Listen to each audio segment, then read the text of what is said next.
কতগুলি শর্তে ইসলামের বিধানে খেলা জায়েজ? বলেন, খেলা ঢালাওভাবে না জায়েজ না শর্ত সাপেক্ষে জায়েজ? এই শর্তগুলি সর্বমোট তিনটা। কটা শর্তগুলি? সর্বমোট তিনটা। এক নম্বর শর্ত হইল খেলার দ্বারা কোনো উপকার হতে হবে, শরীর চর্চা হয়, ব্যায়াম হয়, স্বাস্থ্য ভালো হয়, এমন খেলা যদি হয়, শরীর চর্চা হয়, ব্যায়াম হয়, যে খেলার দ্বারা ব্যায়াম হয়, শরীর চর্চা হয়, এর দ্বারা স্বাস্থ্য ভালো থাকে, তাহলে একটা উপকারিতা আছে, এক শর্ত পাওয়া গেল। যেমন যেমন যেই খেলার দ্বারা ব্যায়াম হয়, স্বাস্থ্য ভালো থাকে, শরীর চর্চা হয়, এমন খেলার একটা উদাহরণ হইল লুডু খেলা, ক্যারাম বোর্ড। কেন না? কেন? শরীর চর্চা হয়, ব্যায়াম হয়, গুড়ার ডিম হয়। এই গুড়ার ডিমটা হালাল হবে কেন? খেলা হালাল হওয়ার জন্য এক নম্বর শর্ত কোনো উপকারিতা থাকতে হবে। দুই নম্বর শর্ত হইল খেলতে গিয়া যেন শরীয়তের বিধান লঙ্ঘন না হয়, খেলতে গিয়া যেন শরীয়তের বিধান লঙ্ঘন না হয়। শরীয়তের বিধান হইল পুরুষ ভিন্ন লোকের সামনে নিজের নাভির থেকে হাঁটুর নিচ পর্যন্ত ঢাকা রাখা ফরজ, যে শরীয়তের বিধান। আপনি যদি হাফ প্যান্ট পিন্ডে ফুটবল খেলতে যান, শরীয়তের বিধান লঙ্ঘন হইল কিনা? এই খেলা হারাম হইল। ফুটবল খেলতে গেছিলেন বেলা 3টার সময়, সূর্য ডুবে গেল, খেলতে খেলতে আসরের নামাজ কাজা হইয়া গেল, খেলতে গিয়া শরীয়তের বিধান লঙ্ঘন হইল কিনা? ওই খেলা হারাম হইল। দুই নম্বর শর্ত হইল শরীয়তের বিধান যেন লঙ্ঘন না হয়।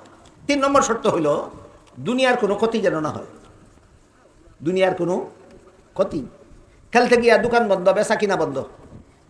বলেন, দোকান বন্ধ কইরা, বেচা কিনা বন্ধ কইরা, চাকরির ডিউটি বন্ধ কইরা, গৃহস্থীর ক্ষেতের ক্ষেত খামারের কাজকর্ম বন্ধ কইরা খেললে দুনিয়ার ক্ষতি হয় কিনা?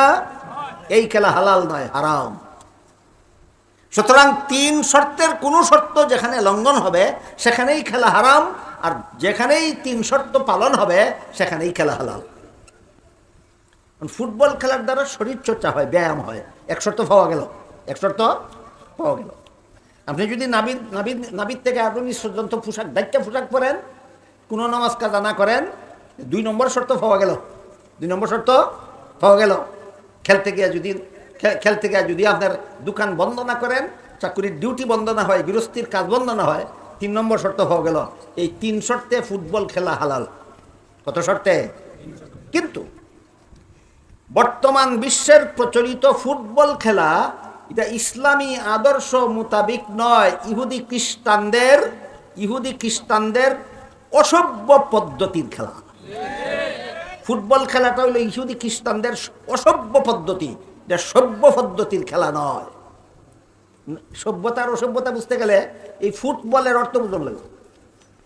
ফুট ইংরেজি শব্দ, এটার অর্থ পা, পাও পাও, পাউরে তো ঠ্যাং হয়। দেখো, গাড়ের নাম ওই গর্দনানি, পাওয়ের নাম ওই ঠ্যাং। ফুট অর্থ ঠ্যাং, আর বল কয় গুল জিনিস রে। কেমন জিনিস? গুল জিনিস। একটা গুল আকারের একটা জিনিসে ঠ্যাং দিয়া লাইটাইয়া খেলে, এই কারণে এটার নাম ফুটবল। এই কারণে এটার নাম। বলেন, বলটা কোন অঙ্গের জিনিস? ঠ্যাঙ্গের। বলটা কোন অঙ্গের জিনিস? ঠ্যাঙ্গের। ঠ্যাং দিয়ে লাইটাইয়া খেলে, এই কারণে খেলবার সময় বল আত লাগলে অপরাধ, খেলার আইনে অপরাধ, খেলার আইনে। ফুটবল খেলার সময় খেলোয়াড়ের হাতও যদি বল লেগে যায় অপরাধ। কেন? তুই ঠ্যাঙ্গের জিনিস হাতও লাগাইছস। আমি জিজ্ঞেস করি, ঠ্যাঙ্গের জিনিস হাতও লাগলে যদি অপরাধ হয়, মাথাত লাগলে জঘন্যতম অপরাধ হওয়ার কথা কিনা? এই ফুটবল মাথাত লিয়া গৌরব করে, অসভ্য পদ্ধতি। বর্তমান বিশ্বের ফুটবল খেলা ইসলামী সভ্যতা মোতাবিক নয়, ইহুদি খ্রিস্টানদের অসভ্য পদ্ধতির খেলার নাম হইল ফুটবল খেলা। খেলা নিয়ে ঝগড়া কাঞ্জা করে পরে তুমি সভ্য না অসভ্য এটা চিন্তা করো আগে। যদি দেখবার লাগি গিয়া থাকো আর যদি খেলবার লাগি গিয়া থাকো, আগে ফসলা করো তুই সভ্য না অসভ্য। তুই ঠ্যাঙ্গের জিনিস মাথাত লইয়া গর্ব করস, তে তোর জুতাও মাথাত লইয়া বাজার যাইতে পারস। জুতা মাথার জিনিস, ঠ্যাঙ্গের মাথাত লিয়া বাজারে যাও না কেরে মানুষে কইব অসভ্য না মুই রেখে কেউ জুতা মাথাত লিয়া বাজারে যা কেরে মানুষে কইব এলে জুতার জিনিস মাথাত লাগায় যায় অসভ্য ঠ্যাঙ্গের বল মাথাত লয় যারা আরা অসভ্য যারা খেলে এরা অসভ্য যেথায় দেখতে যায়ও তো অসভ্য ইতার মা বাপ যদি সভ্য হয় অসভ্য খেলতো আর অসভ্য খেলা দেখতে যাইবে দূরের কথা এই অসভ্য ঝগড়া করবে দূরের কথা দেখার জন্য যাইতে দিবে না মা বাপ যদি সভ্য হয় সভ্য মা বাপে কোনোদিন নিজের সন্তানকে না অসভ্য খেলা খেলার জন্য দিতে যাইতে পারে না অসভ্য খেলা দেখার জন্য দিতে যেতে পারে। সুতরাং সন্তানেরা ফুটবল খেলা দেখতে গিয়ে ঝগড়া করে কেন? মা বাপ নিজেই এখনো সভ্যতা শিখছে না, অসভ্য খেলা দেখবার লাগিও অনুমতি দেয়, অসভ্য খেলা খেলবার লাগিও অনুমতি দেয়। আল্লাহ আপনাদের আমাদের সবাইকে সভ্যতা, ইসলামী সভ্যতা শিখার বুঝার তৌফিক দান করুন, আমিন।